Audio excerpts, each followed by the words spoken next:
येसुरासुरमनुष्येन्द्रवन्दितं धूर्धर्मायिकं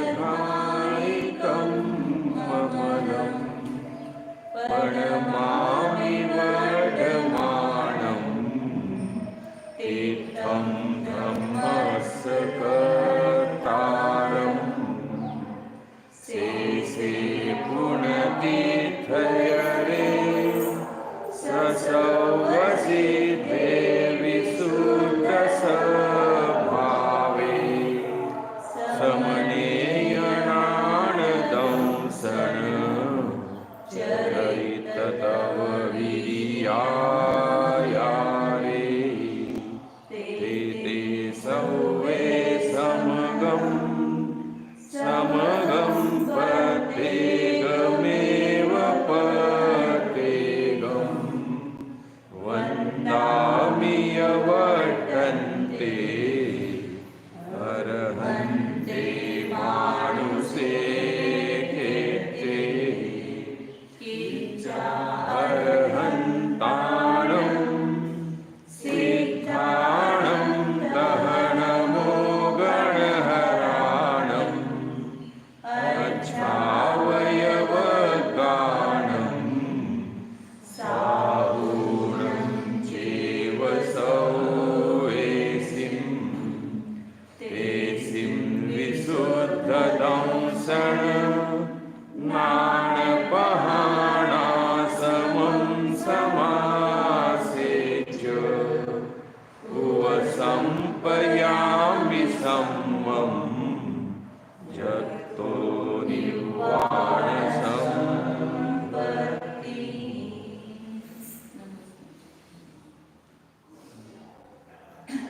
जेवढं कलिकाल सर्वज्ञ आचार्य वृंद देव की जय। जेवढं अध्यात्मूर्ती अमृतचंद्र आचार्य देव की जय। जेवढं प्रभुज जयसेन आचार्य देव की जय। जेवढं चात्र चक्रवर्ती आचार्य शांती सागरजी महाराज की जय। जेवढं प्रातस्मरणीय प्रदेश समंत भद्रमुनी महाराज की जय।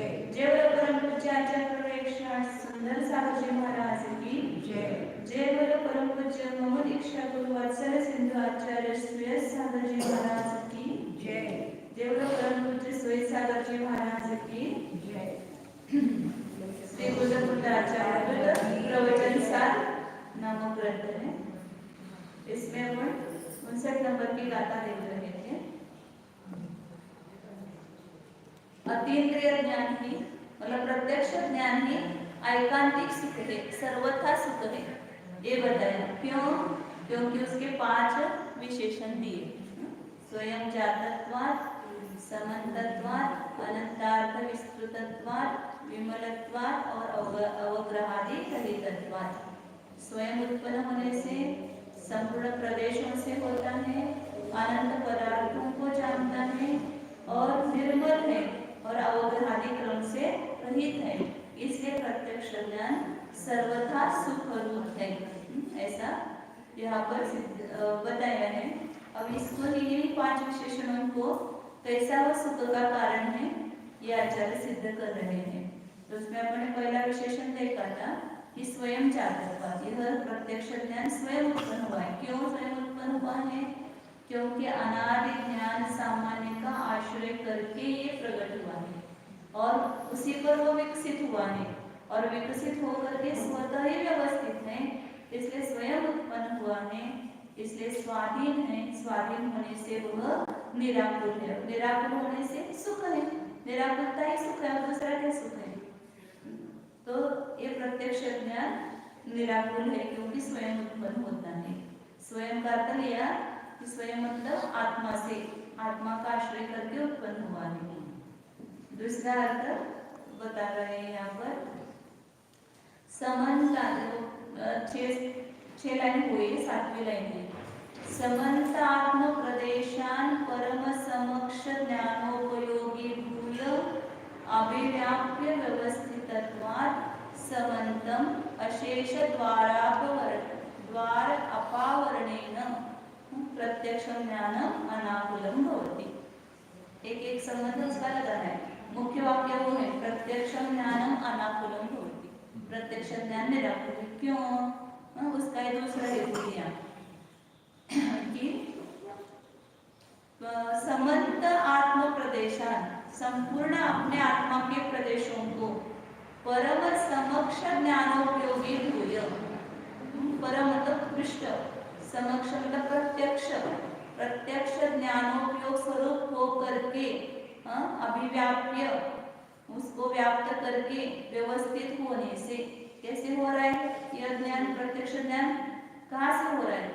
संपूर्ण आत्मा के प्रदेशों में से, संपूर्ण आत्मा को घेर लिया उसने, मतलब संपूर्ण आत्मा के प्रदेशों में से वो केवल ज्ञान पर्याय प्रकट हो रही है, व्यक्त हो रही है। तो जो ज्ञान, उस ज्ञान के लिए कोई बंधन नहीं है, कोई आवरण नहीं है, तो सुख है, क्योंकि थोड़ा भी आवरण होता है तो सुख होता है क्या? एक आंख से दिख रहा है, एक आंख से नहीं दिखता है, तो भी एक आंख से कम चला देख, मेरे आंख से दिखता नहीं है, तो आकुलता होती है। एक कान से सुनाई देता है, एक कान से नहीं सुनाई देता है, तो भी आकुलता है। और यहाँ तो इंद्रिय ज्ञान में तो कितने मतलब पूरा आत्मा पर आवरण है, लेकिन ये पूरा निरावरण होने से संपूर्ण आत्मा प्रदेश ज्ञान में हो गए। संपूर्ण आत्मा प्रदेशों में प्रत्यक्ष ज्ञान व्याप्त होकर के व्यवस्थित है, इसलिए कोई भी दरवाजा बंद नहीं है, संपूर्ण द्वारों से यह ज्ञान प्रकट हो रहा है। जैसे अपन इंद्रियों के द्वारा जानते हैं सीमित प्रदेशों से, इतने आत्मा के प्रदेशों से जान रहे, देख रहे हैं, और उसके द्वारा जो आनंद होता है वो भी संपूर्ण आत्मा प्रदेशों पर नहीं होता है, रोमांच नहीं आता है। जैसे देख रहे आनंद हुआ तो संपूर्ण रोमांच हुआ क्या? नहीं हुआ। लेकिन जब कोई तत्वज्ञान का विचार चिंतन करते हैं और आनंद आता है, तो कैसा आनंद आता है? संपूर्ण आत्म प्रदेशों में आता है। और जब अपन स्वसंवेदन प्रत्यक्ष ज्ञान के द्वारा निज आत्मा को जान रहे, तो किसी इंद्रियों के द्वारा नहीं जान रहे, या मन का भी अवलंबन छूट गया। और ऐसे जब स्वसंवेदन प्रत्यक्ष ज्ञान जब अपने निज आत्मा को जानता है, तब संपूर्ण आत्म प्रदेशों में आनंद होता है। और आत्मा के शरीर के प्रदेश भी वहां पर है, जहाँ आत्मा के प्रदेश है वहां पर शरीर के प्रदेश है, तो संपूर्ण आत्मा प्रदेश में जब आनंद आता है, हाँ हाँ होता है, तो वे शरीर पर भी रोमांच खड़े हो जाते हैं, क्योंकि उसके पास ही शरीर है ना, तो आनंद वहां से व्यक्त हो गए। अपने चेहरे से देखो होता है ना सब व्यक्त, क्रोध है, मान है, माया है, लोभ है, आपका क्या परिणाम है अंतरंग, वो सब चेहरे से झलकता है। कि जो होशियार आदमी होता है वो चेहरे से सब ताड़ लेता है, इनके कैसे परिणाम है अंतरंग में, आपको आनंद आ रहा है, समझ में आ रहा है कि नहीं आ रहा है, सब समझ में आता है। ऐसे जब अंतरंग में स्वसंवेदन प्रत्यक्ष ज्ञान होता है, तो ऐसा आनंद आता है कि वो सर्वांग प्रकट होता है। तो इसी प्रकार केवल ज्ञान संपूर्ण आत्म प्रदेशों से हो रहा है, तो उनका आनंद भी संपूर्ण आत्म प्रदेशों से प्रकट हो रहा है ना। इसलिए भगवान का बाहर का रूप भी देखते शरीर का, तो उनके अंतरंग परिणाम समझ में आता है।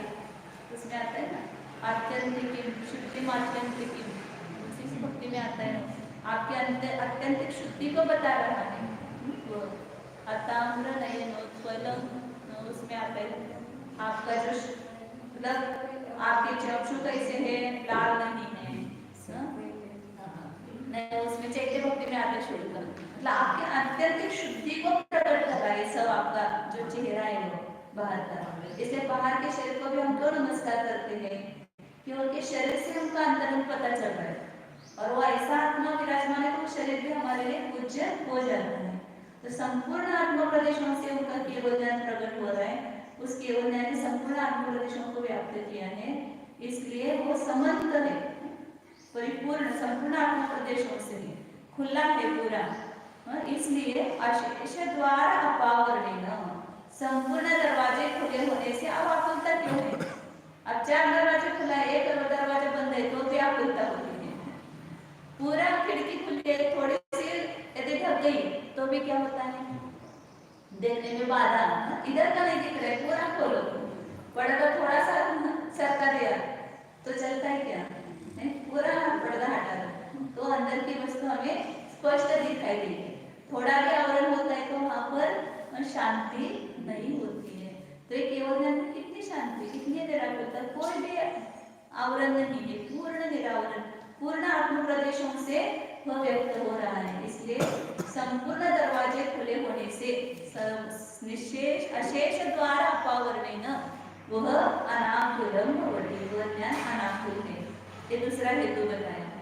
अब तीसरा हेतु बताए, प्रसवम निपीत समस्त वस्तु ज्ञेयाकारम परमं वैश्वरूप्यम अभिव्याप्य व्यवस्थितत्वात् अनंतार्थ विस्तृतम। कैसा है ये प्रत्यक्ष ज्ञान? अनंत पदार्थों में विस्तृत है। मतलब प्रसवम अतिशय रूप से एक साथ निपीत समस्त वस्तु ज्ञेयाकारम, उस ज्ञान ने प्रत्यक्ष ज्ञान ने क्या लिख दिया है? सर्व वस्तुओं के ज्ञेयाकारों को पी लिया है, पूरा पी गए। कोई भी ज्ञेयाकार नहीं बचा है, किसी भी वस्तु का ज्ञेयाकार नहीं बचा है। संपूर्ण नए पदार्थों के आकारों को पी लिया, नए पदार्थों को नहीं पिया है, नए पदार्थों के आकारों को पी लिया है। मतलब नए पदार्थों का ज्ञान है, उसको उन्होंने आत्मसात किया है। नए आकार मतलब ज्ञान पर्याय है, और उस ज्ञान पर्याय में संपूर्ण वस्तु निमित्त बन रही है, इसलिए उसको समस्त नयाकार कहा। तो संपूर्ण वस्तुओं के नयाकारों को जिसने पी लिया है, मतलब ग्रहण कर लिया है, पी लिया मतलब ग्रहण कर लिया है, वह परमं वैश्वरूप्यम अभिव्याप्य, परम विश्वरूपता को व्याप्त करके, जितने भी जगत में रूप है सभी रूपों को उसने व्याप्त कर लिया है, मतलब सभी रूपों को जान लिया है। ज्ञान में विश्वरूपता होते हुए भी ज्ञान एक आकार है। ज्ञान का स्वभाव ये है ना कि उसमें कितने भी नए आकार झलके, लेकिन ज्ञान तो उस आकार को परिणमित होता नहीं, वो एक आकार ही रहता है। तो संपूर्ण विश्व वैश्वरूप्यम अभिव्याप्य, संपूर्ण विश्वरूपता को, अनेक रूपता को, विचित्रपणे को व्याप्त करके व्यवस्थित होने से अनंत अर्थ विस्तृतम, अनंत पदार्थों में विस्तृत है। जगत में पदार्थ कितने हैं? अनंत है। अनंत अनंत जीव, अनंत अनंत पुद्गल, आकाश द्रव्य, अनंत प्रदेश के आकाश द्रव्य, एक आकाश द्रव्य, ऐसे संपूर्ण अनंत पदार्थों को, अनंत गुणों को, अनंत अर्थ पर्यायों को, सभी को व्याप्त करके व्यवस्थित है, इसलिए अनंत पदार्थों में विस्तृत है। इसलिए समस्त अर्थ अबुभुत्सया, संपूर्ण पदार्थों को जानने की इच्छा से रहित हुए हैं। अब बुभुत्सा नहीं रही है, उनको जानने की इच्छा नहीं। क्यों रहेगी जानने की इच्छा? समझो सब कुछ आपकी जो कोई ये होती है अंतरंग इच्छा, वो पूरी आपकी सफल हो गई, तब आपको इच्छा रहती है क्या? बाद में दूसरी इच्छा उत्पन्न होती है। इसलिए यहाँ पर क्योंकि मोह अंदर बैठा हुआ है, तो नई नई इच्छाएं पैदा करता रहता है। लेकिन पहले जो इच्छा थी वो पूरी हो गई आपकी, तो उस संबंधी कोई इच्छा पुनः होती नहीं है। तो इसलिए समस्त अर्थ बुभुत्सया, हमको जानने की इच्छा ही नहीं रही, इसलिए यह प्रत्यक्ष ज्ञान निराकुल है। और निराकुल है इसलिए शांत है। इंद्रिय ज्ञान में देखो कैसे आकुलता होती है। क्यों आकुलता होती है? क्योंकि जब तक जिज्ञासा शांति नहीं होती है तब तक आकुलता। कोई बाहर से बड़ा व्यक्ति आता है और हाथ में थैली लेकर के आया है, तो जो घर में जो बच्चे होते हैं ना, उनको चपट पड़ते हैं, क्या आ रही है थैली में। जब तक उस थैली में भले कोयले भरे हो या कुछ भी नहीं हो या कुछ भी है, तो भी उनको क्या रहती है आकुलता कि थैली में क्या लेके आए हैं। हम भी सोचते कि आबादी थैली में क्या लेते। कल ऐसी इच्छा हुई थी कि क्या लेके घूमते इतना थैली में, ऐसा ये शौक ज्ञान है ना, तो जानने की इच्छा है क्या क्या हुआ है, तो अंदर क्या है वो देखने की इच्छा रहती है। तो ये इच्छा से आकुलता होती है। कोई रोड से बाजा बजाता हुआ जा रहा है और हम अंदर घर में बैठे हैं, तो ऐसे जिज्ञासा होती है क्या जा रहा है, किसी की शादी हो रही है या किसी का कोई जुलूस निकल रहा है, ये क्या शव निकल रहा है, क्या निकल रहा है, बाहर आकर के देखे बिना नहीं छोड़ते हैं। ये जिज्ञासा कहलाती है, आकुलता कहलाती है। चार लोग बहुत सारे इकट्ठे हुए उधर, अभी जब हम जो यहाँ बैठे हैं, बहुत सारे लोग उनको वहां पर ये हो गई, भीड़ हो गई। क्यों लोग आ गए, क्यों इकट्ठा हुए हैं? अपना कोई भी प्रश्न नहीं रहता है, फिर भी जाने बिना शांति नहीं मिलती है। क्योंकि क्या चल रहा है ये जानने के अंदर में, जानने की जिज्ञासा है, तो वहां पर आकुलता है। तो इसलिए जिज्ञासा मतलब जानने की इच्छा भी आकुलता का कारण होती है। अभी विमान गया समझो आकाश से, तो बाहर आकर देखेंगे कहाँ से विमान जा रहा है, उसको देखने की इच्छा। तो इस कितनी सारी इंद्रिय ज्ञान में क्यों इच्छा पड़ी है? क्योंकि वहां पर अपूर्णता है। जहाँ अपूर्णता है वहां पर शांति नहीं है, और जहाँ पर परिपूर्णता है, संपूर्ण पदार्थों को जिन्होंने जान लिया है, वहां पर संपूर्ण आकुलता ही कम हो गई। जैसे कोई परीक्षा देने के लिए बच्चा, परीक्षा होती है ना, तो जब परीक्षा का समय होता है, जिसने परीक्षा दिया पता है, पूरी रात जगता है, पढ़ाई करता है, और जिस बच्चे की परिपूर्ण पढ़ाई हुई है तो वह शांति से जाता है पेपर देने। लेकिन जिसकी थोड़ी हुई है, थोड़ी नहीं हुई है, तो जाने तक कैसे रहते हैं, क्या क्या पढ़ो, क्या क्या पढ़ो, ये पढ़ लूँ, वो पढ़ लूँ, वो पढ़ लूँ, अब ये मैंने नहीं पढ़ा है। तो जाते जब तक पेपर लिखने के लिए जाएगा तब तक वो पुस्तक लेकर के बैठेगा और अंदर में ये हलचल मचेगी। तो जब तक हम अंदर में परिपूर्णता नहीं है, तब तक परिपूर्ण ज्ञान नहीं हुआ है, अज्ञान है, तब तक ये आकुलता जानने की रहती है, क्योंकि अभी जानना बाकी रह गया है। इसलिए जानने की इच्छा से जीव बहुत आकुल रहता है। लेकिन केवल ज्ञान जो है, प्रत्यक्ष ज्ञान है, उसमें संपूर्ण पदार्थों को जान लिया, अब जानना कुछ शेष ही नहीं रहा है, तो इसलिए परिपूर्ण शांति है। अभी रघुला की पुस्तक हुई कि नहीं हुई, कितने पढ़ेंगे, कब पढ़ेंगे, हमें भी पढ़ना है। तो ये क्या है? शैक्षणिक ज्ञान में आकुलता ही तो है। जानने की जिज्ञासा होने के कारण आकुलता रहती है। 2 साल से शिविर बंद हो गए, हमें घर में जय पढ़ती है, जय दौला तीसरा नहीं हुआ, वही वही बोल रहे।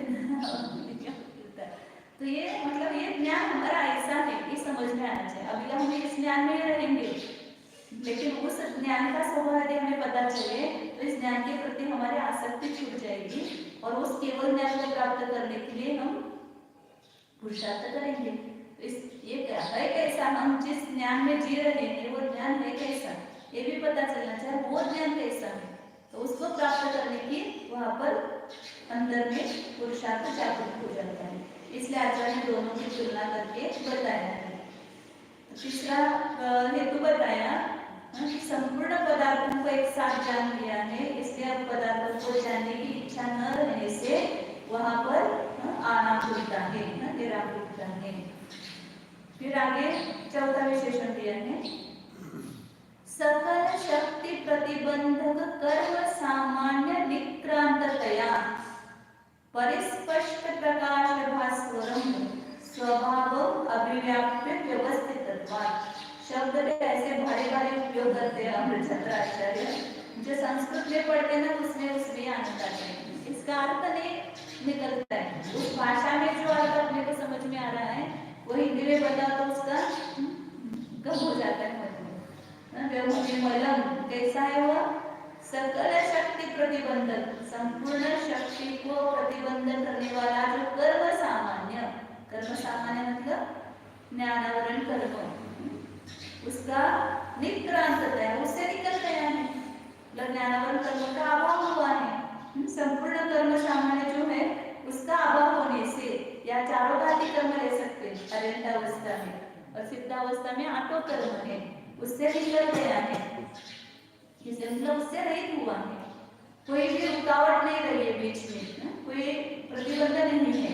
इसलिए परिस्पष्ट प्रकाश भास्वरम, सूर्य के ऊपर थोड़ा भी मेघ पटल रहता है तो उसका पूर्ण प्रकाश स्पष्ट नहीं होता है, उसमें बाधा आती है। उसी प्रकार यहाँ पर संपूर्ण आवरण कर्म का अभाव होने से, उससे निकल जाने से परिस्पष्ट प्रकाश भास्वरम, पूर्ण प्रकाश जो है प्रकाशमान हुआ है, परिस्पष्ट उसका तेज प्रकट हो गया है। ऐसे स्वभाव को व्याप्त करके व्यवस्थित होने से वो कैसा है? विमल है। जब तक प्रकाशमान वस्तु है उसके ऊपर कुछ भी धूल वगैरह चढ़ी हुई है, तो जब तक पूरी साफ नहीं होगी तब तक पूरा प्रकाश उसका नहीं दिखेगा, वो निर्मल ही दिखाई देगा। स्फटिक मणि है, उसके ऊपर धूल लगी है, तो स्फटिक पूरा शुद्ध प्रकाशमान नहीं होगा। तो उसी प्रकार यहाँ ज्ञान के ऊपर थोड़ा भी आवरण है तो वो निर्मल नहीं प्रकट होता है, उसमें कोई ना कोई मलिनता दिखाई देती है। लेकिन यह ज्ञान कैसा है कि संपूर्ण कर्म सामान्य से निकल गया है, इसलिए परिस्पष्ट इसका प्रकाश हुआ है, दीप्यमान हुआ है, इसलिए कोई भी मल नहीं है इसमें, मतलब निर्मल है पूरा ज्ञान। आवरण निर्मल है ना वास्तव में, और आवरण कर्म ये बाह्य मल है और उसके निमित्त से हुआ भावेंद्रिया ये भावमल है। तो इस द्रव्यमल और भावमल दोनों से रहित हो गया है केवल ज्ञान, इसलिए वो निर्मल प्रकट हुआ है, उसमें कोई भी संशय विपर्य अध्यवसाय नहीं है। ज्ञान का मल क्या है? संशय विपर्य अध्यवसाय विस्मरण अज्ञान, ये सब ज्ञान का मल है। तो इन संपूर्ण मलों से रहित हुए हैं। समझो जब कभी अपने मन में थोड़ा भी संशय रहता है तो क्या रहता है, बार बार आकुलता, उसमें निराकुलता नहीं होती है। यदि ऐसा है कि वैसा है, ऐसे मन में अपने संशय है तो निर्मलता नहीं है, वहां पर निराकुलता नहीं है। जिसने पूरे संशय से रहित विपर्य रहित अनध्यवसाय रहित जान लिया है वह ज्ञानी। जिस ज्ञान में जानने में गलती हो वहां दुख होता है। एक का दूसरा जान लिया तो दुख क्यों है? सांप को डोरी को सांप जाना दुख, क्योंकि विपरीत ज्ञान है। चांदी को सिप को चांदी जाना तो भी वहां पर आप लिखता है।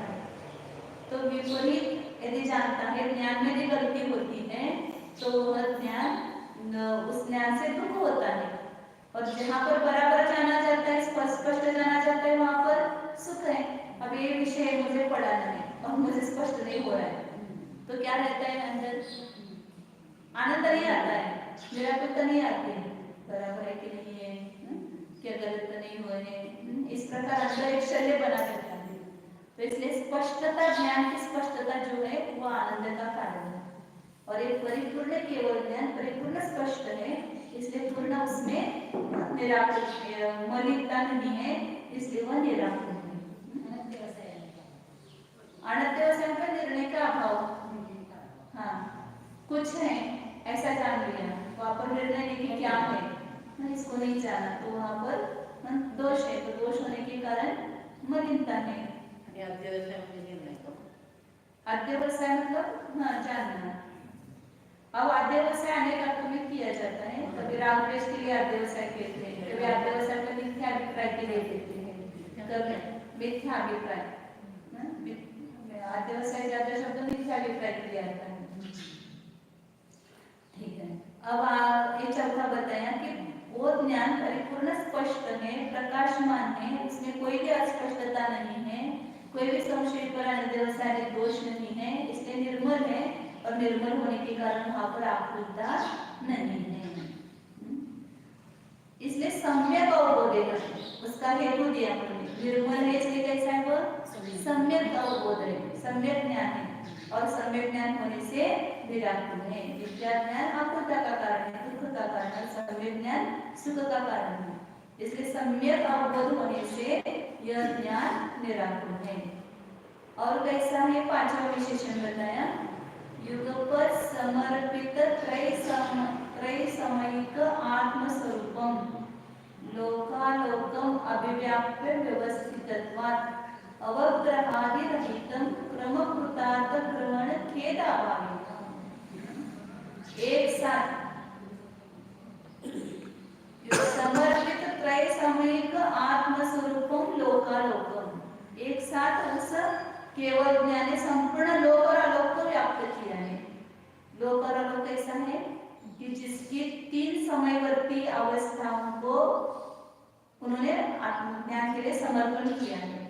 मतलब जो भी वस्तु केवल ज्ञान में झलक रही है उसके भूत भविष्य वर्तमान सभी पर्यायों को केवल ज्ञान जानता है, क्योंकि उस वस्तु ने पूरे के पूरे अपने को समर्पण कर दिया ज्ञान के लिए। नियत का स्वभाव क्या है? ज्ञान को अपना समर्पण करना। समर्पण करते मतलब उसमें प्रमेय तो गुण है वो जानी जाती है, ये उसका समर्पण है। तो जगत में जितना लोक और आलोक मतलब उसमें सब कुछ आ गया, छह द्रव्य आ गए, छह द्रव्य के समूह को ही विश्व कहते हैं। और पूरा का पूरा विश्व लेना, लोकालोक मतलब उस संपूर्ण विश्व को व्याप्त करके, वो विश्व कैसा है कि जिसने एक साथ अपने तीन समयवर्ती स्वरूप को, मतलब तीन समयवर्ती पर्यायों को समर्पण किया है। मतलब इस संपूर्ण विश्व के संपूर्ण पर्यायों को एक साथ जानता है केवल ज्ञान। ऐसा व्याप्त होकर के व्यवस्थित व्यवस्थित होने से अवग्रहादि रहितम, अवग्रहादि से रहित है, क्योंकि एक साथ सब जान लिया। अब आगे यहाँ क्या होगी, जाने की इच्छा क्या होगी, यहाँ नहीं तो अवय क्या होगा, अवय नहीं तो धारणा की समझ। अवग्रह या अवय धारणा ये शैक्षणिक ज्ञान विक्रम है। प्रत्यक्ष ज्ञान में, अतीन्द्रिय ज्ञान में इस प्रकार का क्रम नहीं है। जहाँ पर क्रम से जाना जाता है वहाँ पर दुख आकुलता होती है। कल बताया था ना, जहाँ पर भी क्रम लाइन लगी है वहाँ पर आकुलता है। टिकट निकालने के लिए, रॉकेट लेने के लिए, घासलेट लेने के लिए कैसे लाइन रहती था लोगों की। पहले हम छोटे थे तब बाहर नल से पानी भरना पड़ता था, सरकार न लाते थे, तो वहाँ पर भी लाइन लगी रहती है। तो सवेरे जल्दी उठ करके 4 बजे जाओ लाइन लगने के पहले, क्योंकि लाइन में कहाँ खड़े। तो क्रम से ग्रहण करने में आप उठता है। तो इस ज्ञान में कोई क्रम नहीं है, एक साथ संपूर्ण विश्व को व्याप्त करके व्यवस्थित है, इसलिए अवग्रहादि से रहित है। इसलिए क्रमकृत अर्थ ग्रहण खेदा भावेन, क्रम से जो पदार्थों को जानना है उसका खेद नहीं है। क्रम से जानने में खेद है, जल्दी जल्दी जानने ऐसा लगता है ना। जो व्यक्ति शीघ्र क्या बोलते हैं, क्षिप्र ग्रहण, क्षिप्र ग्रहण, धीरे धीरे समझो, जिसका ज्ञान का शोषण ज्यादा है और वो फटाक से जानता है, और उसके साथ दूसरा व्यक्ति है वो धीरे धीरे जान रहे हैं, तो क्या लगता है ठीक है ये जल्दी जान ले, तो फिर उसको आकुलता होने लगती है ये कितने धीरे धीरे जान रहा है। इसलिए क्रम से जानने में खेद होता है, और इस ज्ञान में क्रम नहीं है, एक साथ जानता है। इसलिए क्रमकृत पदार्थों को ग्रहण करने का जो खेद है उसका अभाव हुआ है, इसलिए यह ज्ञान कैसा है, निराकुल है। इसलिए ततः तद पारमार्थिकं खलु सौख्यम, इसलिए वह प्रत्यक्ष ज्ञान वास्तव में पारमार्थिक सौख्य है, वास्तविक आनंद है। ये किसी ने दिया हुआ आनंद नहीं है, या कृत्रिम आनंद नहीं है, अकृत्रिम वास्तविक सहज सुख है, सहज आनंद है।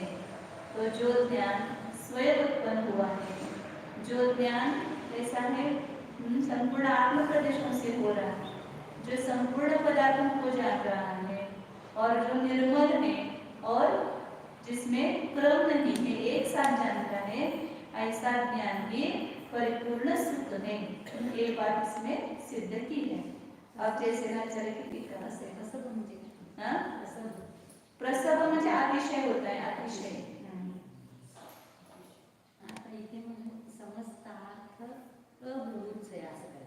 हाँ, समस्त अर्थ अबुभुत्सा, बुभुत्सा में जानने की इच्छा, अबुभुत्सा में जानने की इच्छा नहीं है।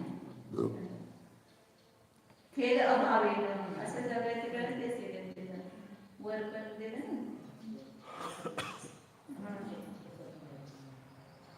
5 हेतु दियो म्हणे, स्वाधीनतया अशेष द्वार अपावरणेन, समस्त अर्थ अबुभुत्सया, सम्यक अवबोधेन और क्रमकृत अर्थ ग्रहण खेद अभावे। ये 5 आकुलता के कारण थे, उन 5 ही आकुलताओं का कारण नहीं है वहां पर, इसलिए वह ज्ञान निराकुल है। तो इंद्रिय ज्ञान ऐसा आकुल है और ये अतीन्द्रिय ज्ञान प्रत्यक्ष ज्ञान निराकुल है। इसलिए हमें सुख चाहिए, निराकुल सुख तो कौन सा ज्ञान प्राप्त करना है, प्रत्यक्ष ज्ञान, जो स्वाधीन अपने केवल ज्ञान है उसको प्राप्त करने के लिए पुरुषार्थ करना चाहिए। जैसे आचार्य की टीका इसलिए तो है ना, ज्ञान जैसा ही पड़ेगा आपका ध्यान भी पड़ेगा और ध्यान में एकाग्रता आएगी। जैसे कर्मानुयोग के भी विषय को क्यों पढ़ना है, तो जितना विशेष खुलता है तो ज्ञान में वैसे एकाग्रता, भेद विज्ञान में भी विशेषता है। ज्ञान है वहां पर, बिना ज्ञान के आप ध्यान करो तो वो इतना नहीं चलता होता है एकाग्र। ज्ञान के लिए विषय चाहिए ना, ज्ञान भी एक ये है, क्या बोलते हैं, भूख है, भूख। तो भूख इतनी है, जितनी जिसकी ज्यादा भूख है उसको ज्यादा चाहिए खाद्य, तो जितना खाद्य मिलता जाता है तो उसमें आनंद होता है। लेकिन इंद्रिय ज्ञान भी ऐसा करता है, जितना भी डालो तो तृप्ति नहीं है, और प्रत्यक्ष ज्ञान प्रकट करो तो सब तृप्ति हो जाएगी।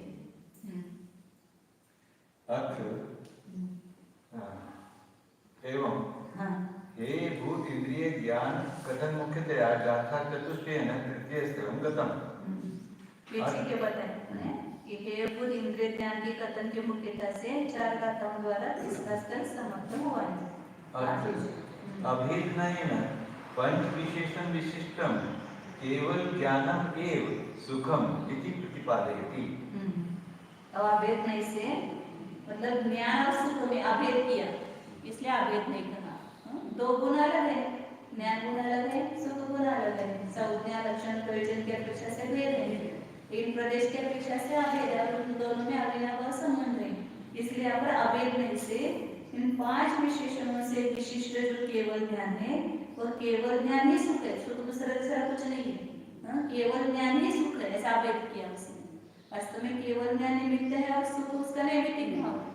दो गुणों की दो वर्तमान पर्याय में भी कौन सा संबंध होता है? निमित्त नैमित्तिक संबंध होता है।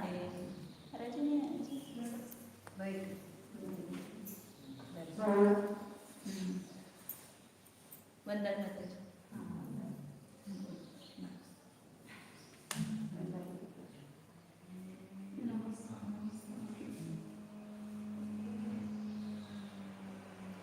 जातम उत्पन्नम किम कर्तृ केवल ज्ञानम कथम जातम स्वयं एव पुनः अपि किम विशिष्टम परिपूर्णम। यह ज्ञान उत्पन्न हुआ, कैसे उत्पन्न हुआ, कौन उत्पन्न हुआ? केवल ज्ञान उत्पन्न हुआ। कैसे उत्पन्न हुआ? स्वयं ही उत्पन्न हुआ। यह केवल ज्ञान पर्याय है ना, इसके पर्याय उत्पन्न होती है, दूसरा पेशा से उत्पन्न हुआ। लेकिन उसको उत्पन्न होने के लिए किस सामग्री की आवश्यकता लगी? किसी की नहीं लगी, स्वयं ही उत्पन्न हुआ। मैंने स्वयं ने पढ़ाई की, ऐसा बोलते हैं ना, ऐसे स्वयं ने ही उस केवल ज्ञान प्राप्त किया। पुनरपि किम विशिष्टम, पुनः कैसा है वह? परिपूर्ण है। पुनः किस रूप है? अनंत अर्थ विस्तीर्णम पुनः कीदृशम संशय आदि मदलितम पुनः अपि कीदृशम अवग्रह आदि रहितम च इति। पुनः कैसा है वह? तीसरा विशेषण बताया, अनंत पदार्थों में विस्तीर्ण है, अनंत पदार्थों को जानता है। पुनः कैसा है? संशय आदि मल से रहित है, संशय पर व्यवसाय मल नहीं है। पुनः कैसा है? अवग्रह आदि से रहित है, अवग्रह यह धारणा रूप नहीं है। इस प्रकार पंच विशेषण विशिष्टम यत् केवल ज्ञानम तत्सुखम हरितम। इस प्रकार के 5 विशेषणों से युक्त जो केवल ज्ञान है वह सुख है, ऐसा कहा गया है। कथम भूतम एकांतिकम नियमेन इति। कैसा है? तो एकांतिक मतलब सर्वथा, नियम से वह सुख है, उसमें कोई ये नहीं है, डावाडोल नहीं है, ये थोड़ा सुख होगा थोड़ा दुख होगा, या कभी दुख होगा कभी सुख होगा, ऐसा नहीं है। तो नियम से एकांतिक मतलब सर्वथा वह अतीन्द्रिय ज्ञान सुख रूप है। ये शब्द रटना है कि वास्तविक अंतरंग में जाना है, ऐसा शब्द नहीं जाना है। अंतरंग में ऐसे भाव भाषा होनी चाहिए, ये ज्ञान हमें ऐसा दिखना चाहिए आकुलता में, और उसके उदाहरण देखते जाओ कि मुझे आकुलता क्यों हुई अभी। तो यहाँ पर मुझे मेरा पूर्ण ज्ञान है, ये जानने की आकुलता हो रही है, इससे दुख हुआ। तो मुझे यदि सुख चाहिए तो वो केवल ज्ञान है, वो निराकार उस भगवान को देख केवल ज्ञान आया कि भगवान क्या रहना चाहिए। और यहाँ पर इंद्रिय ज्ञान कहा कि अपना जो हो रहा है इंद्रिय ज्ञान वो याद करो, वाच्य को पकड़ो, ये कहना है कि खाली शब्द नहीं रटना है। इंद्रिय ज्ञान कहते ही ये शौक्षणिक ज्ञान वो हमारे ख्याल में आना चाहिए। और अतीन्द्रिय ज्ञान प्रत्यक्ष ज्ञान कहते हैं जो भगवान में है वह केवल ज्ञान प्रत्यक्ष ज्ञान, वो कैसा है मेरा ज्ञान कैसा है इसकी तुलना की आगे अब उसका खुलासा करते हैं। तथा ही पर निरपेक्षत्वेन चिदानंद एक स्वभावं निज शुद्ध आत्मानम् उपादान कारणं कृत्वा समुत्पद्यमानत्वात् स्वयं जायमानं सत् सर्व शुद्धात्म प्रदेश आधारत्वेन उत्पन्नत्वात् समस्तं सर्व ज्ञान अविभाग परिच्छेद परिपूर्णं सत् समस्त आवरण क्षयेन उत्पन्नत्वात् समस्त ज्ञेय पदार्थ ग्राहकत्वेन विस्तीर्णं सत् संशय विमोह विभ्रम रहितत्वेन सूक्ष्मादि पदार्थ परिचिति विषये अत्यंत विशदत्वात् विमलं सत् क्रम करण व्यवधान जनित खेद अभावात् अवग्रह आदि रहितं च सत् यत् एवं पंच विशेषण विशिष्टं शायिक ज्ञानं तत् अनाकुलत्व लक्षण परम आनंद एक रूप पारमार्थिक सुखार्थ संज्ञा लक्षण प्रयोजन आदि भेदे अपि निश्चयेन अभिन्नत्वात् पारमार्थिक सुखम भन्यते इति अभिप्रायः। जो ऊपर की टीका में कहा वही बात है कि सरल शब्दों में बताया, वहाँ वो टीका एकदम कठिन प्रौढ़ भारत टीका और ये एकदम सरल अपने जैसे लोगों को पढ़ के समझ में आ जाती है, ऐसे सरल भाषा में लिखा है। जैसे आचार्य का लिखने का प्रयोजन भी वही था। ये तो अमृतचंद्र आचार्य की टीका जो है वो विद्वान जनों के लिए उपयोगी है, लेकिन सामान्य जनों के लिए समझना मुश्किल है, इसलिए उसी को सरल भाषा में समझाना और आगम और अध्यात्म इन दोनों में सुमेल करना ये उनका मुख्य उद्देश्य था। और प्रत्येक बात को नई की अपेक्षा लगा, क्योंकि बहुत सारे लोग ऐसे हैं कि नई विवक्षा जानते नहीं है और कोई बात सुनी कि उसका एकांत पकड़ लेते हैं। तो ये अमृतचंद्र आचार्य की टीका में जो अध्यात्म की मस्ती है तो विशुद्ध अध्यात्म है, उसमें तो पाटी पाटी में पाटी को पाटी जीव है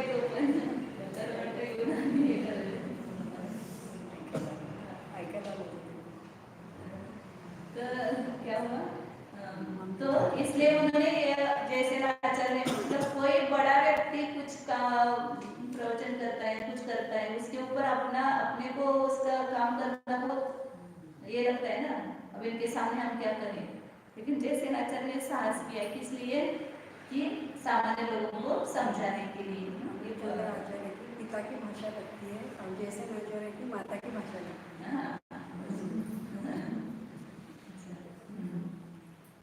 क्या होगा इधर से परनिरपेक्षत्वेन ये ज्ञान कैसा है, पर की अपेक्षा ही नहीं है, कुछ भी नहीं चाहिए, इंद्रिय मन शौक्षम वगैरह कुछ भी पर की अपेक्षा न करके किसकी अपेक्षा है, केवल चिदानंद एक स्वभाव, उसकी अपेक्षा करनी नहीं पड़ती, वो तो है स्वयं वस्तु चैतन्य व आनंद जिसका स्वभाव है, ऐसा एक निज शुद्धात्मा, इस निज शुद्धात्मा को उपादान कारण करके उत्पन्न होने से केवल उत्पत्ति कैसी होगी, संपूर्ण विश्व को जानने से कैसी होगी, संपूर्ण शास्त्र द्वादशांग पढ़ेंगे तो केवल उत्पन्न होगा, निज शुद्धात्मा को जानने से उसको ही उपादान कारण रूप से ग्रहण करके, मतलब जो शपथ श्रेणी चढ़ रहा है वो जीव वो क्या करता है, बाहर से कोई सोचता नहीं है, वो तो अबुद्धिपूर्वक सब चलता है, एक अर्थ से दूसरे अर्थ पर, एक द्रव्य से दूसरे पर्याय पर,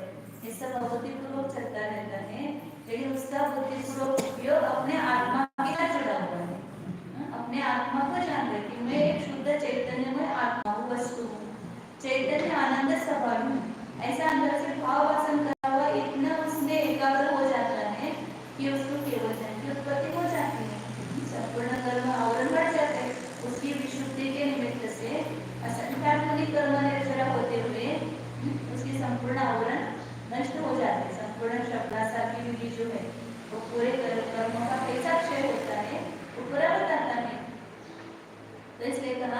फिर निज शुद्ध आत्मा को ही उपादान कारण रूप से ग्रहण करके समुत्पद्यमानत्वात् उत्पन्न होने से स्वयं जायमानम, स्वयं उत्पन्न हुआ है प्रत्यक्ष ज्ञान। ऐसा होता हुआ और कैसा है? सर्व शुद्धात्म प्रदेश आधारत्वेन उत्पन्नत्वात् समस्तम, किसी विशिष्ट आत्मा के प्रदेशों से उत्पन्न नहीं हो रहा है, संपूर्ण शुद्ध आत्मा के प्रदेशों के आधार रूप से उत्पन्न होने से ज्ञान का आधार पूरे आत्मा के प्रदेश है, इसलिए समस्तम वो पूर्ण परिपूर्ण है। समस्त है मतलब सर्व ज्ञान अविभाग परिच्छेद परिपूर्ण सत। संबंध हुआ है मतलब संपूर्ण ज्ञान के जितने अविभाग प्रतिच्छेद है वे सब प्रकट हुए हैं, परिपूर्ण। केवल ज्ञान से बड़ी कोई वस्तु नहीं है, केवल ज्ञान के अविभाग प्रतिच्छेद सबसे उत्कृष्ट अनंतानंतर सब अविभाग प्रतिच्छेद व्यक्त हो गए हैं, मतलब पूरी शक्ति व्यक्त हुई है, कुछ भी शेष नहीं है। तो ऐसा वह समस्त है, समंत का मतलब समस्त ऐसा क्या है, संपूर्ण आत्म प्रदर्शन से हो रहा है, इसलिए समस्त है। और कैसा है तीसरा विषय, समस्त आवरण क्षयेन उत्पन्नत्वात्, संपूर्ण आवरण कर्म का क्षय होने से उत्पन्न हुआ है, कुछ भी कर्म का आवरण शेष नहीं है, इसलिए संपूर्ण नए पदार्थों का ग्राहक होने से विस्तीर्ण है, पूरा फैला हुआ है, ऐसा मतलब पूरे विश्व को जान रहा है। और कैसा है? संशय विमोह विभ्रम, ये ज्ञान के जो दोष है उससे रहित होने से। तो कैसा आप देखो, अपने को कभी भी ऐसा मोह हो जाए, विमोह विभ्रम हो जाए तो कितना दुख होता है। सूक्ष्मादि पदार्थ परिचिति विषय, उनका संशय विभ्रम से रहित होने से सूक्ष्म अतीन्द्रिय ऐसे दूरवर्ती पदार्थों को जानने के विषय में अत्यंत स्पष्ट है, स्पष्ट जान रहा है, स्पष्ट जानने में आनंद है, ये अपन प्रत्यक्ष अनुभव करते हैं। जब ज्ञान में स्पष्टता रहती है तो आनंद नहीं आता है, लेकिन कोई विषय खुल जाता है, स्पष्ट हो जाता है तो चेहरे पर आनंद झलकता है। तो इस प्रकार ये ज्ञान तो पूरा स्पष्ट है, इसलिए विशदत्वात् विमलम सत्, अत्यंत विशद होने से, अत्यंत स्पष्ट होने से निर्मल है। और कैसा है? क्रम करण व्यवधान जनित खेद, इस आते हैं इंद्रिय ज्ञान में खेद क्यों है? क्योंकि क्रम से जानता है, करण में इंद्रियों का अवलंबन लेना पड़ता है, और व्यवधान है, बीच में बहुत सारी बाधाएं हैं, तो उस कारण से यह खेद रूप है। तो उस खेद का अभाव होने से, इस केवल ज्ञान में खेद का अभाव हुआ है, इसलिए अवग्रहणी से रहित है, क्रम से नहीं जान रहा है। ऐसा जो 5 विशेषणों से युक्त ईर्षायिक ज्ञान है वो कैसा है? अंतर अनाकुलत्व लक्षण परमानंदैक रूप पारमार्थिक सुखात्, वह शायिक ज्ञान पारमार्थिक सुख से, पारमार्थिक सुख कैसा है? अनाकुलता जिसका एक लक्षण है, परम आनंद ही जिसका एक स्वरूप है, ऐसा परमार्थिक सुख है। सुख मतलब आनंद है, वहां पर केवल इंद्रियों को सुख नहीं, वास्तविक आत्मा के संपूर्ण प्रदेशों में यह आनंद व्यक्त होता है। तो आनंद ही जिसका एक स्वरूप है, ऐसा पारमार्थिक सुख से वह शायिक ज्ञान कैसा है? अभिन्न है, अभेद है। क्यों? संज्ञा लक्षण प्रयोजनादि भेद, ज्ञान और सुख ये 2 गुण है, इसलिए दोनों का नाम अलग है। एक का ज्ञान गुण नाम है, एक का सुख नाम है। एक का लक्षण है जानना, एक का लक्षण है निराकुलता। ज्ञान का प्रयोजन है स्वपर का भेद, मतलब जानना, प्रकाशित करना, ये उसका प्रयोजन है। सुख का प्रयोजन आनंद देना, ये उसका प्रयोजन है। तो इसलिए दोनों का संज्ञा भिन्न है, लक्षण भिन्न है, प्रयोजन भिन्न है। तो फिर भी उन दोनों में क्या बताया यहाँ पर? निश्चय अभिन्नत्वात्, निश्चय से अभिन्न होने से, निश्चय से प्रदेश अभिन्न है और दोनों का साथ साथ अविनाभाव संबंध है, इसलिए पारमार्थिक सुखम बनते, उस शायिक ज्ञान को ही पारमार्थिक सुख ऐसा कहा जाता है। तो सुख खोजना कहाँ पर? आत्मा में, आत्मा से उत्पन्न हुआ जो ज्ञान है वही वास्तव में सुख है। बाहर का सुख वास्तविक सुख नहीं है। इसलिए प्रत्यक्ष ज्ञान ही सुख का कारण है और इंद्रिय ज्ञान दुख का कारण है। इसलिए उसकी आस्था छोड़ करके इंद्रिय ज्ञान को पराधीन, असमंत, अल्प को जानने वाला, कतिपय पदार्थों को जानने वाला, मल सहित सदोष और क्रमबद्ध प्रवृत्ति है, इसलिए इतने अवगुणों से भरा हुआ है, इसलिए आदरणीय नहीं है, ग्रहण करने योग्य नहीं है, तुच्छ है। उसके प्रति हमारा जो आसक्ति है उसको छोड़ करके अतीत ज्ञान को ही सुख का कारण जान करके उसके प्रति हमारी श्रद्धा, आस्था, उपादेय बुद्धि होनी चाहिए। उपादेय मतलब प्रकट करने योग्य उपादेय है। इस प्रकार अतीन्द्रिय ज्ञान उपादेय है, सुख का कारण है, ये यहाँ पर सिद्ध किया है। अब आगे और अगले गाथा में शंका पर शंका करता है तो उसका उत्तर है। संज्ञा, लक्षण, प्रयोजन आदि होते हैं। हाँ, सर्वथा भेद है क्या उनमें? ज्ञान और सुख दोनों सर्वथा एक है क्या? नहीं, तो उसमें भेद किस अपेक्षा से वो दिखता है। ज्ञान गुण अलग है, सुख गुण अलग है, दोनों का नाम अलग है, दोनों का लक्षण अलग है, इस अपेक्षा से भेद है उनमें। आत्मा के जितने भी अनंत गुण हैं वे एक है क्या अनेक है? भेद है क्या भेद है? तो कथनचित भेद है, कथनचित अभेद है। भेद किस अपेक्षा से है? तो उनका नाम अलग है, सबका लक्षण अलग है, सबका प्रयोजन अलग है, सब अलग अलग काम करते हैं ना, सब एक कैसे? एक फैक्ट्री के जितने भी नहीं, वो जो क्या बोलते हैं विभाग प्रमुख है, वे सब एक है क्या? लेकिन जब कहीं पर सब टूर पर जाएंगे तो क्या लेंगे? हम इस एक फैक्ट्री के हैं, सब कार्य करता है एक फैक्ट्री के, तो सब में अभेद हो जाएगा। लेकिन जब वो फैक्ट्री में जाएंगे तो सब अपने अपने विभाग में बैठ जाएंगे, अपना अपना काम करेंगे, सबका डिपार्टमेंट भिन्न भिन्न है, तो इसलिए भेद है। लेकिन सब एक फैक्ट्री के अभेद है। उसी प्रकार जितने भी आत्मा में गुण है वे सब एक फैक्ट्री के हैं, इसलिए आत्मा के कहलाएंगे, एक फैक्ट्री के कहलाएंगे। और लेकिन उसको देखेंगे तो प्रत्येक का काम अलग अलग है, प्रत्येक का स्वरूप भिन्न भिन्न है, इसलिए भेद है उनमें। तो ज्ञान और सुख दो गुण अलग हैं, तो इसलिए उन दोनों में भेद है। लेकिन उन दोनों का एक प्रदेश में रहते हैं और एक साथ अविनाभावी है, इसलिए उनमें कारण कार्य संबंध करके उसने अभेद स्थापित किया। शुद्ध संग्रह में अशुद्ध संग्रह। हाँ, शुद्ध संग्रह कहने कहेंगे यहाँ पर गुण गुणी का अभेद करने वाला, जो गुण गुणी भेद निरपेक्ष, भेद कल्पना निरपेक्ष, शुद्ध द्रव्यात्मिक शुद्ध द्रव्यात्मिक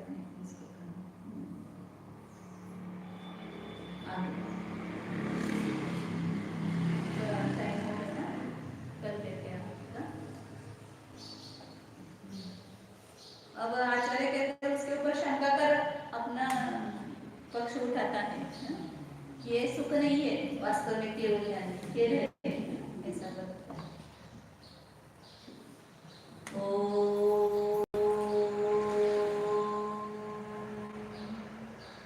जानिए, निज आत्मा को जानिए, जानने योग्य, आश्रय करने योग्य, श्रद्धा करने योग्य, यही एक वस्तु है। आचरण करने योग्य भी यही एक वस्तु है। उस वस्तु का निर्णय कीजिए जिसमें हमें रहना है। वो मकान तो कैसा है देखिए पहले, इस उपयोग को जिसमें रखना है उसका निर्णय करके ही फिर जानिए। ये बाहर दिखाई देने वाला शरीर ये मेरा मकान नहीं है, ये मेरा निवास स्थान नहीं है, ये मेरा लोक नहीं है। इस शरीर के भीतर जो असंख्यात अमूर्तिक चैतन्यमय प्रदेश है ये मेरा निवास स्थान है, स्थायी निवास स्थान है। किसी भी शरीर में जाए मैं तो इसी असंख्यात प्रदेशों में रहता हूँ। एक अखंड है, खंड खंड रूप नहीं है।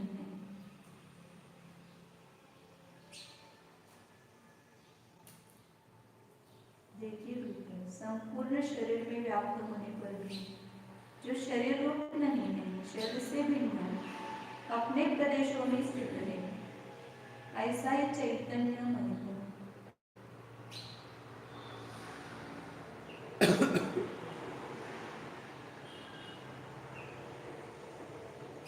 उस असंख्यात मूर्ति चैतन्य प्रदेशों का भावासन कीजिए। इन्हीं प्रदेशों में अनंत गुण एक रूप से रह रहे हैं। मैं अनंत गुणों का भी एक अखंड पिंड हूँ, असंख्यात प्रदेशों का एक अखंड पिंड हूँ। मैं अनादि अनंत गुणों का अखंड पिंड हूँ। मुझमें कालकृत भेद भी नहीं है, खंड भी नहीं है। मैं अनादि अनंत एक प्रवाह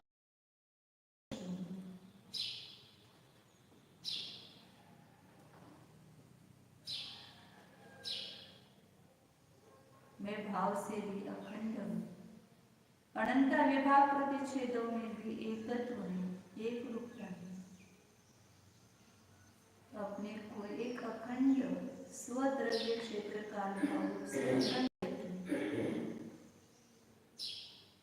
निज सत्ता से मैं सत्ताधीश हूँ। परकीय सत्ता पर आक्रमण नहीं है। अपनी सत्ता पर मेरा राज्य है, अन्य सत्ता पर मेरा राज्य नहीं है।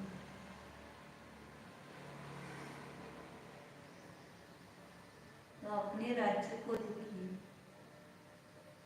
अपने राज्य पर ही अपना अमल चलाइए। मैं बाहर नहीं, इसी चैतन्य सत्ता में स्थित हूँ।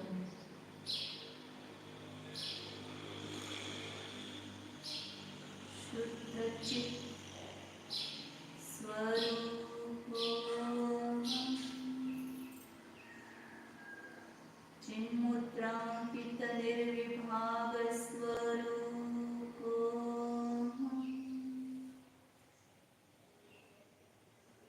सच्चिद आनंद स्वरूप परमात्मा स्वरूप तंकोत्कीर्ण न्यायक स्वरूप अमूर्तिक चिन्मूर्ति स्वरूप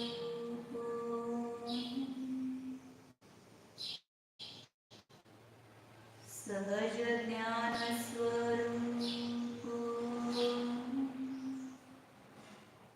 निराकुल ज्ञान स्वरूप परनिरपेक्ष अनादि अनंत स्वसत्ता स्वरूप